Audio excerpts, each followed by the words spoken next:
बिस्मिल्लाहिर्रहमानिर्रहीम। अस्सलाम वालेकुम। Welcome to my YouTube channel ज़ायके पाकिस्तान के। तो आज हम बनाने वाले हैं बहुत ही ज़बरदस्ती वीडियो। तो वीडियो को स्टार्ट करने से पहले चैनल को लाइक करना, सब्सक्राइब करना और बेल आइकन को दबाना हरगिज़ मत भूलिएगा और वीडियो को पूरा वॉच करना ताकि आप भी ये ब्रेड रोल जो है बना के तैयार कर सकें। तो सबसे पहले हमने जो चीज़ें ली हैं तो हमारे पास है जी नमक हस्बे ज़रूरत, ज़ीरा पाउडर आधा चम्मच, साबुत ज़ीरा आधा चम्मच, सुरख मिर्च हल्दी आधा चम्मच, सुरख मिर्च आधा चम्मच और अजवाइन भी आधा चम्मच। ये सारी चीज़ों को हमने एक साथ बाउल में डाल लेना है। आगे हमने क्या करना है तो यहाँ पे हमारे पास एक अदद मीडियम साइज़ का प्याज है, उसको भी चॉप किया हुआ है और साथ में 2 अदद सब्ज़ मिर्च है, उसको भी बहुत बारीकली चॉप कर लिया है। साथ ही हमने एक मीडियम साइज़ का आलू लेके उसको हमने क्रश करके अच्छे से 2-3 पानी वॉश कर लिया ताकि जो इसका टास्क होता है वो निकल जाए। 3 अदद यहाँ ब्रेड के स्लाइस ले लिए हैं और इनको हमने किस तरह से डालना है, इनको हमने पानी में सोख करके ही डालना है। पहले हम पानी में इसको डालेंगे और अच्छे से इसका पानी जो है वो निकाल देंगे। तो इस तरह से हम सारे ब्रेड का पानी जो है निकाल के इसमें डाल लेंगे। आगे वाला स्टेप क्या होगा कि इसको हमने पहले अच्छे से मिक्स कर लेना है हाथों से। इतना मिक्स करना है कि सारा मसाला यकजान हो जाए, कुछ इस तरह से। अब यहाँ पे हमने क्या करना है, 1 कप हम इसमें डाल देंगे सूजी की।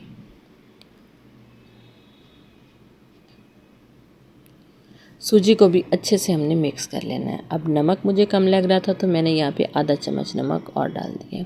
साथ ही हम डाल देंगे 1 अदद अंडा। अच्छा, स्पाइस जो है वो आप अपनी मर्ज़ी के डाल सकते हैं। अगर कम या ज़्यादा हो जाए, कम हो जाए तो आप इसमें और डाल सकते हैं, अगर ज़्यादा हो जाए तो भी कोई मसला नहीं है, आप बाकी का इंग्रेडिएंट्स जो है थोड़ा ज़्यादा कर लें। सब्ज़ धनिया हमने डाल दिया है खूब सारा और इसको अच्छे से मिक्स करके हम आधे घंटे के लिए इसमें फ्रिज में रख देंगे। आधे घंटे के बाद ही हम इसको निकालेंगे। तो काफ़ी हद तक सूजी ने पानी जो है वो सोख कर लिया है। ये देखिए बिल्कुल सेट हो चुका है। यहाँ पे हम क्या करेंगे कि हाथों को चिकनाई लगा लेंगे, यानी कि ऑयल लगाएंगे और इस तरह से हमने इसके रोल बना लेने हैं बिल्कुल सिलेंडर शेप में, कुछ इस तरह के। शेप भी आप अपनी मर्ज़ी की दे सकते हैं, आप चाहें तो इसको कबाब की शेप भी दे सकते हैं, आप चाहें तो इसको जो आपके दिल में आप इसको शेप दे सकते हैं। बस इसी तरह से बाकी के रोल भी हम जो हैं तैयार कर लेंगे। सारे रोल मैंने इसी तरह से तैयार कर लिए हैं। दूसरी साइड पे हमने चूल्हे पे कढ़ाई रखी थी, उसमें ऑयल डाल दिया है। ऑयल जो है हमारा बिल्कुल गरम हो चुका है। इसके अंदर अब हम 1 बाय 1 करके ये ब्रेड रोल जो हैं इसके अंदर डाल देंगे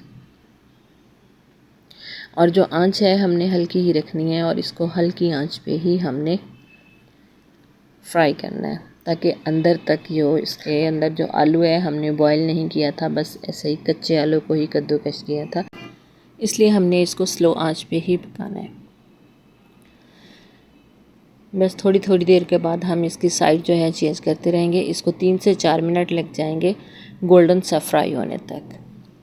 तो माशाल्लाह से बहुत ही ज़बरदस्त सा इसको कलर आ चुका है। अब हम इसको बाहर निकाल लेंगे। इतने क्रिस्पी बन रहे हैं, आपको जब आप इसको छन्नी में डालेंगे तभी पता चल जाएगा। तो बाकी भी इसी तरह से हम तैयार कर लेंगे। तो सारे हमने रोल्स बना के तैयार कर लिए हैं। माशाल्लाह से बहुत ही ज़बरदस्त सा कलर आ चुका है। साथ में हमने दही और नमक, काली मिर्च और थोड़ी सी चिली फ्लेक्स डाल के दही में हमने उसको मिक्स करके साथ में हमने चटनी तैयार कर ली है। और ये देखें कितने ज़बरदस्त से रोल बने हैं, बहुत ही ज़्यादा गर्म है। मैं आपको तोड़ के दिखाऊं तो ये देखें ऊपर से इतने क्रिस्पी और अंदर से इतने सॉफ्ट, जालीदार और बहुत ही ज़्यादा मज़े के बन के तैयार हुए हैं। तो आप भी इसी तरह से इसको बना के तैयार करें, बच्चों को लंच बॉक्स में दें या कि जब भी कोई इवेंट हो, मेहमान आए हों, तब भी आप इसको बना के तैयार कर सकते हैं। बहुत ही कम टाइम में, कम चीज़ों में बन के तैयार रहते हैं। तो उम्मीद करते हैं कि हमारी आज की वीडियो भी आपको ज़रूर पसंद आई होगी। अगर पसंद आई हो तो इसे ज़्यादा से ज़्यादा लाइक कीजिएगा, शेयर कीजिएगा और हमें कमेंट्स में ज़रूर बताइएगा। ऐसी ही नई वीडियो तक हमें दीजिए इजाज़त। अल्लाह हाफ़िज़। अस्सलाम वालेकुम।